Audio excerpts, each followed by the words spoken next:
मला बिल किती झालं? 50 रुपये झालं. 50.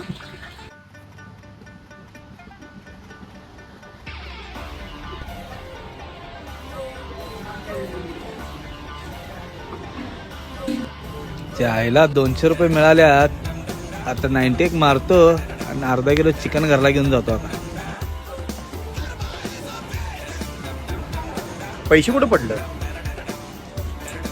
गेलं जाऊ दे. ज्याला मिळालं त्याचं चांगलं होऊ दे. हॅलो, हा बोल की का. अहो पोराला ताप आलाय, दवाखान्यात न्यायला पाहिजे. बरं ठीक आहे, आलो 2 मिनिट.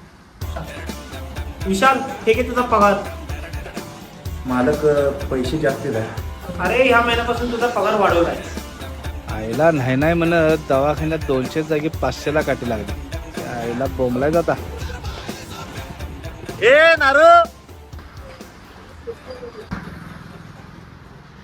ए भावा चल, पगार वाढलाय तर पार्टी.